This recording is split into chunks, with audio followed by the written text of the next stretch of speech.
All right, everyone, welcome back to another Fighter Heart podcast. Today, we're sitting with Lisa Cox. Lisa, thank you for taking the time. Hello, so great to be here. Yeah. So the way it works on Fighter Heart is you're going to just give us a little brief background of who you are. And then we like to get right into it right away. Give us your Fighter Heart story, and then, of course, we'll ask some few questions and have a little conversation. Oh, okay. I'm from Brisbane in Australia, Queensland. And when I was 24, I guess I was doing what a typical, fairly typical, I suppose, 24-year-old does. I been to school, uni, and was climbing the corporate ladder here in Australia in advertising in corporate business land. And then was at the airport one morning when I had a stroke, a brain hemorrhage. I didn't realize it at the time because I've got amnesia and have no memory of what happened. But I spent 3 weeks in a coma, 2 months on life support, and over a year in hospital after that. So, Do you know what how this happened? Why?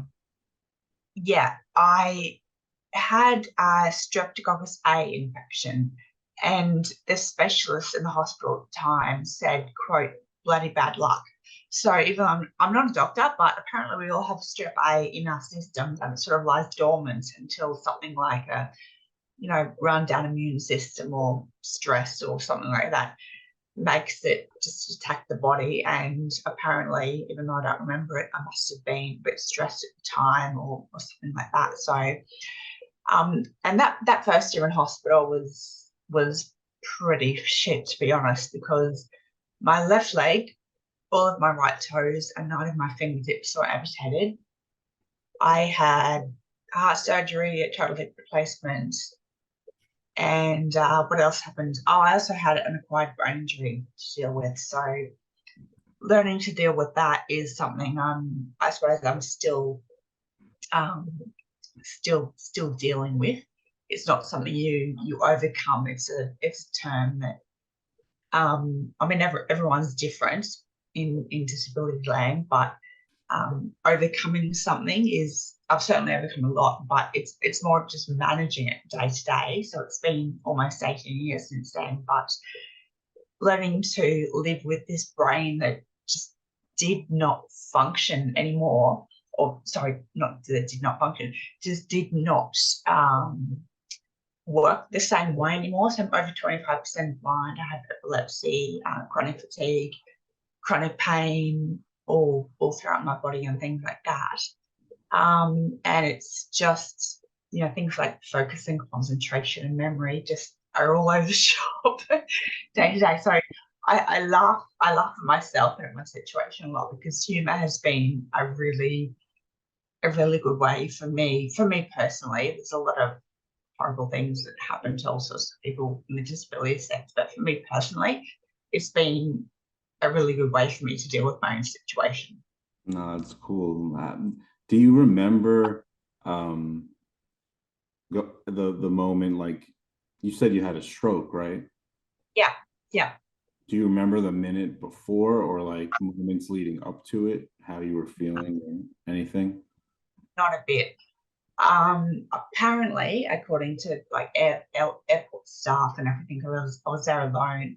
Apparently, I was mumbling my words and trying to board a plane, and they sort of wouldn't let me board because I was slurring my words and everything, and then collapsed at the airport.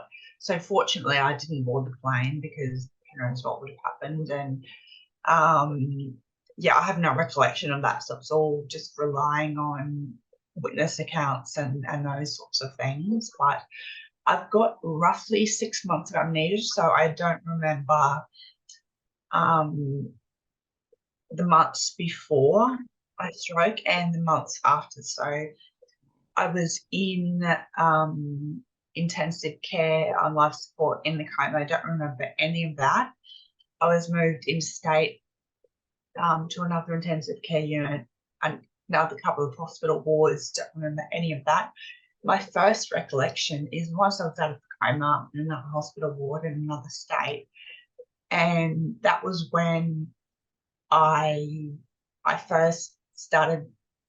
remembering things and actually retaining those memories.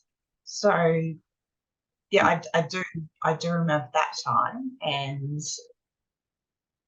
yeah, everything before that is Blurry. just black spot and a blur. Yeah, but Oh, apparently, from what my family tells me, I don't want to remember it, and unfortunately for them, who they're almost every day, they remember all that. Unfortunately, yeah. I mean, they were there for you though, so that's awesome. yeah. Yeah, you have a support team. So what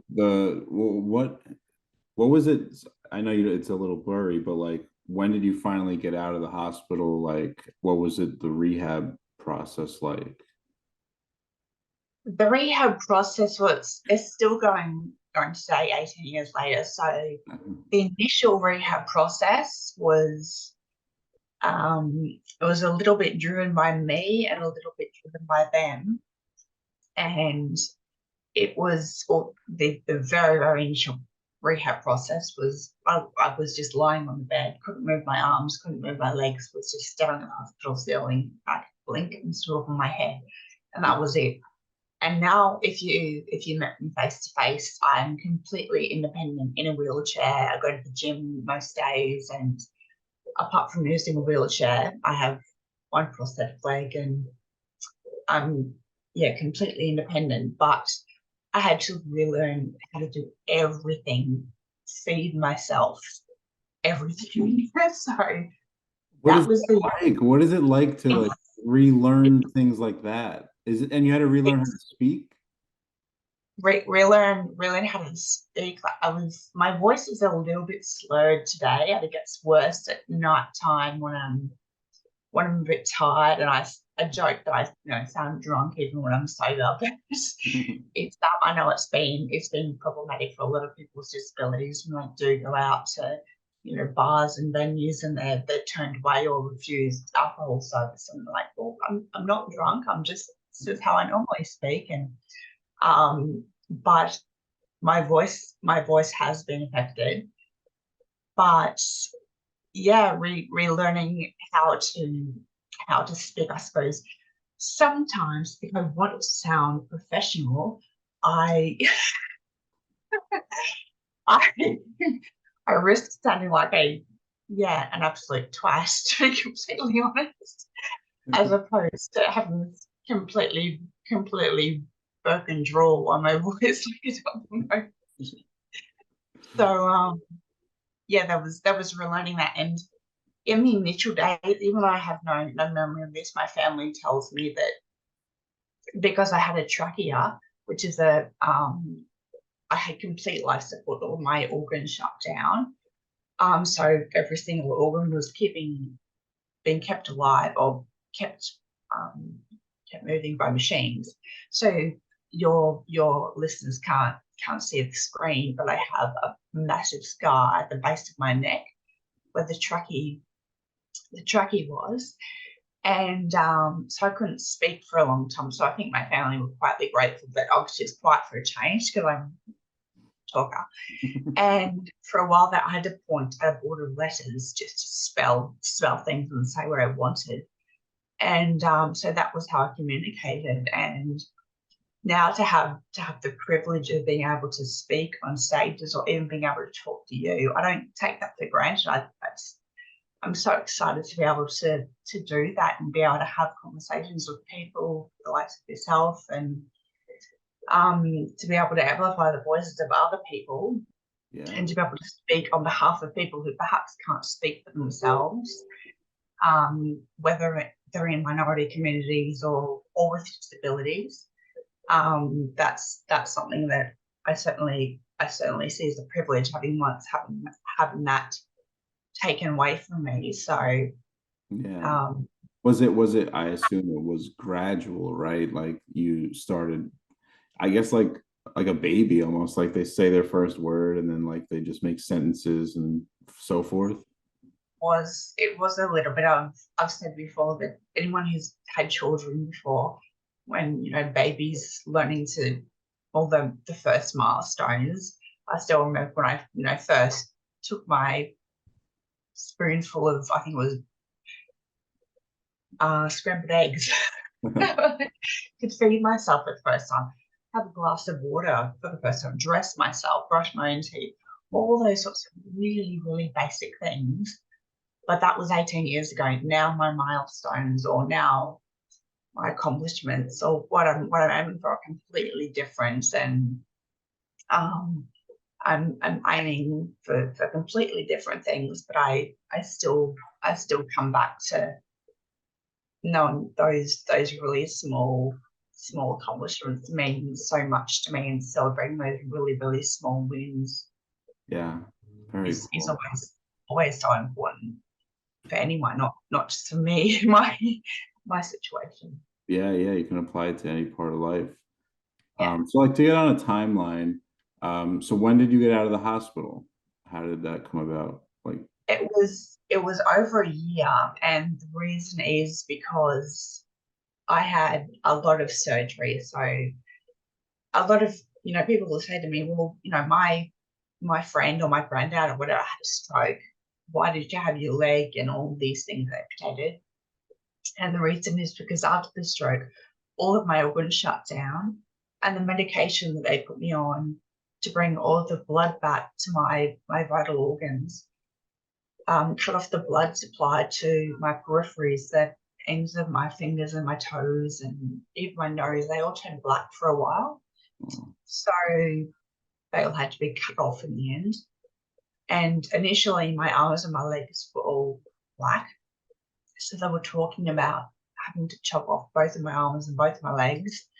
So the fact that I only, quote marks, only lost, fingers and toes and one leg is, I'm kind of grateful for that, but it's still shitty. But um, I mean, it could have been more, you're saying. I I understand. still lost my nose. Yeah, so that's what happened, and then I had my hip replacement and all sorts of things, and so my rehab was every day. I'd take myself to physiotherapy at the hospital, and it was just really, really small movements because all of my muscle was just lost during that first 2 months in ICU. So just really basic movements like leg lifts and things like that. I wasn't trying to go to the Paralympics or do anything anything like that. But and then after I left hospital, I'd always been a mad keen athletic sports person, and athletics and sports for me wasn't just about physical fitness and cosmetically, how you look in your whatever. It was about my mental health as well. It was always, going for a run for me was my way to just not stress. And so getting myself back to the gym was one of the first things that I wanted to do. And so wheeling into the gym several months later, I looked ridiculous. This, if you can imagine, this emaciated little thing wheeling into the gym. I looked absolutely ridiculous, but I didn't care because for me, my mental and physical health, I had to regain muscle strength, of course. That was far more Where important else are you to me. gonna go except the gym? That was so much more important to me than what anyone else thought of me and what I looked like. And that's my message to anyone out there who's like, oh, I want to go to the gym, or I don't want to do any fitness stuff because I don't like what people think of me. I'm like, fucking hell, who cares what people think of you or what you physically look like, because your physical and mental health should be far more important to you than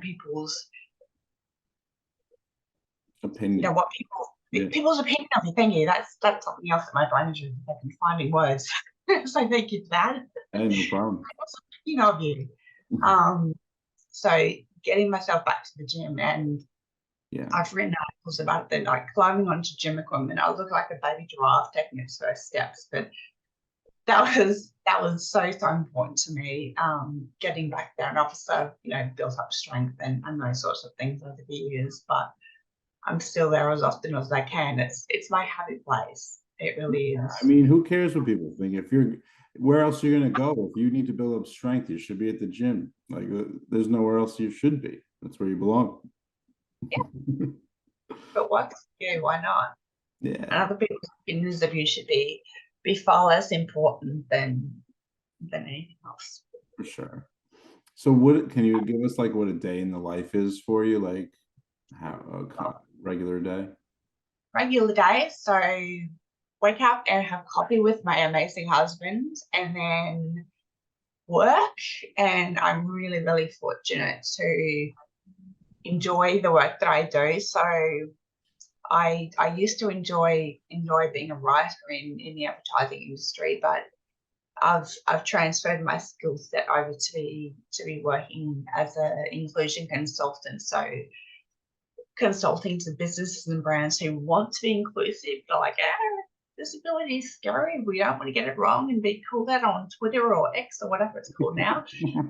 But how do we do it? So I help them through that sort of navigating the nuances of inclusion as both somebody who has that industry experience, but also nearly 2 decades of lived experience. So working with peak industry bodies and disability bodies as well.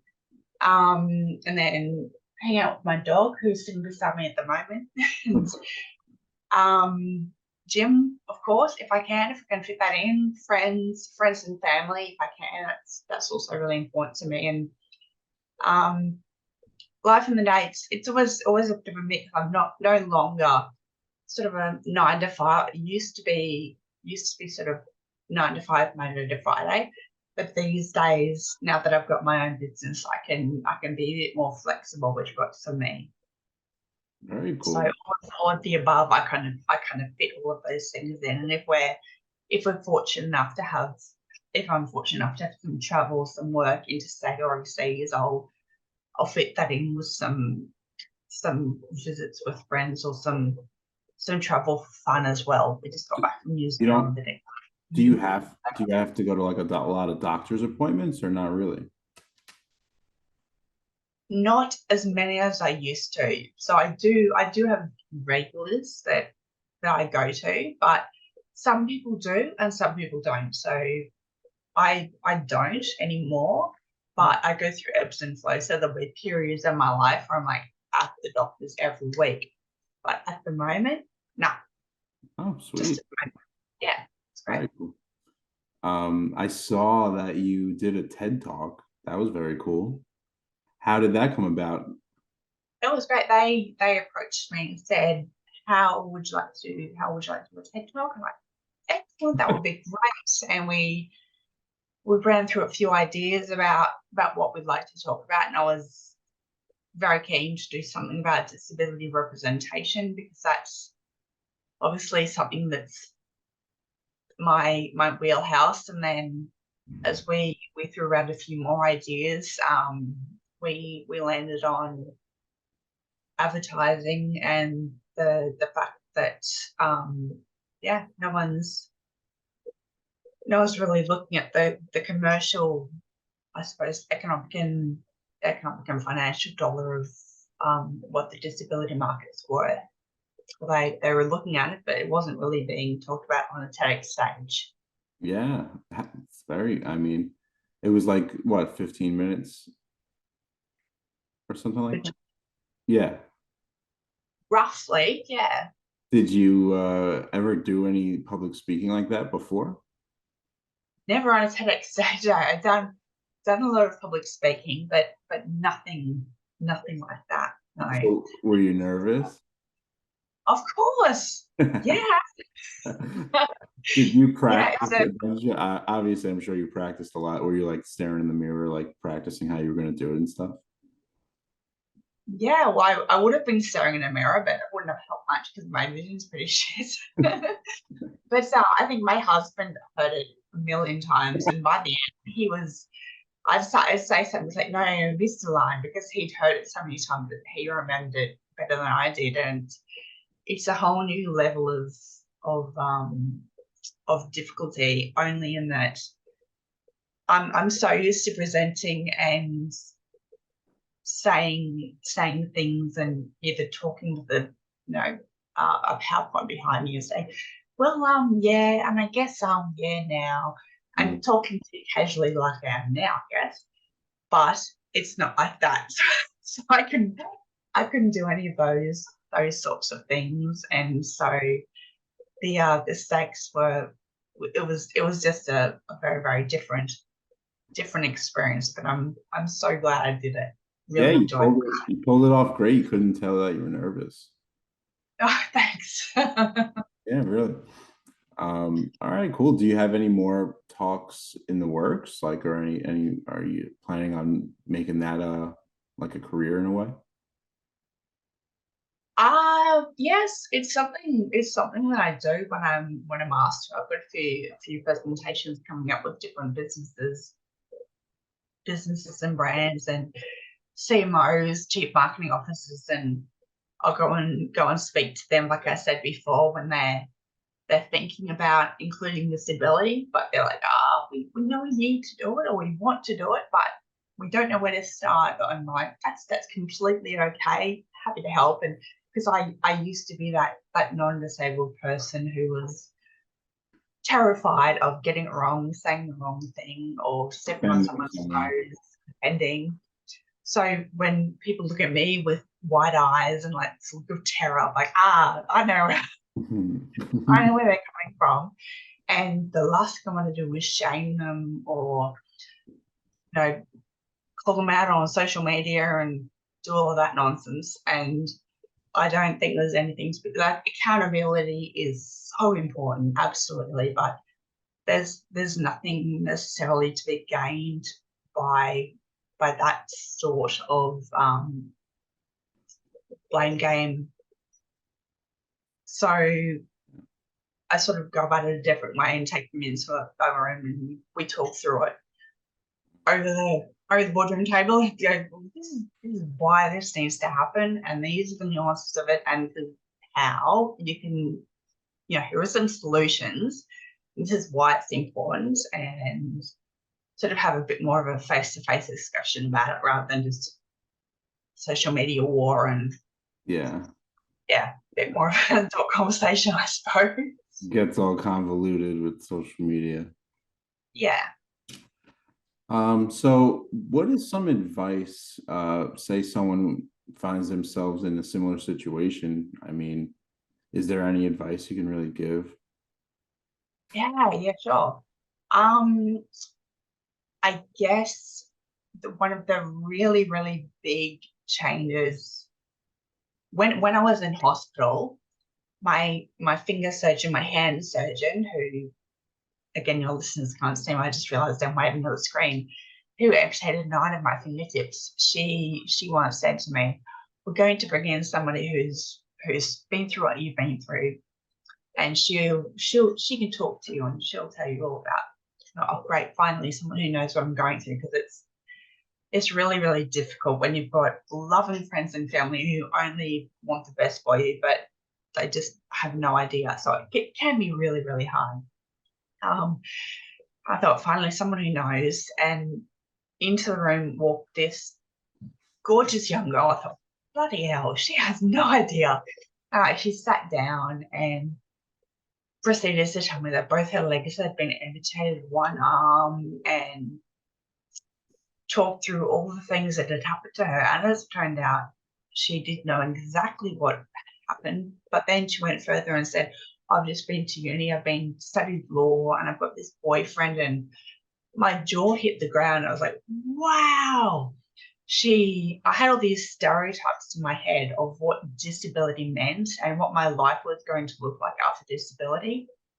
And she completely smashed that out of the ballpark and completely obliterated it. And having somebody like her, if you can find either one person or a group of people who challenge your thinking, maybe it's a support group or something like that. Because for me personally, that was a really pivotal point in my rehabilitation mentally. Mhm. From that moment on, I was like, okay, my life doesn't have to look like this. the stereotype in the media. I'm not going to be a Paralympian or a full-time hospital patient. I don't have to do this.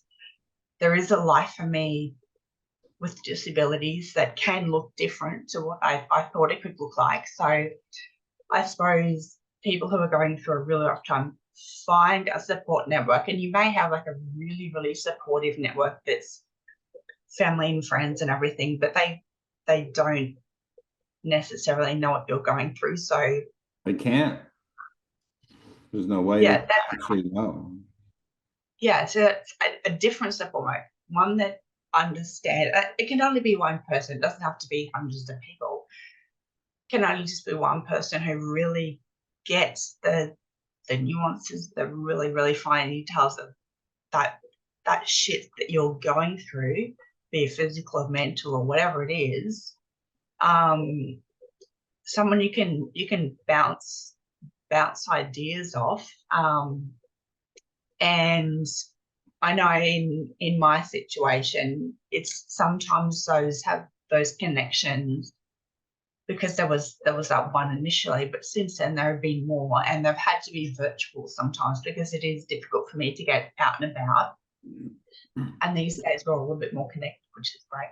And sometimes they can be virtual, so don't discount those virtual connections as well, because family and friends are beautiful. They really, really are, if you're fortunate enough to have them. But yeah, really, really look for someone who does get the finer stuff, the stuff that's really happening as well. Yeah. Awesome. So what are some social media links that people could follow you at? I spend most of my time on Instagram, which is lisacox.co, lisacox.co, and that's my website's the same one, the same URL. That's got most of my socials on it. But at the moment, I'm kind of taking a break from socials.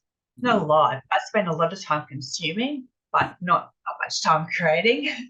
Yeah. Only because the advocacy space just gets so draining. Yeah, it is. All I want to do is just look at cute puppy videos.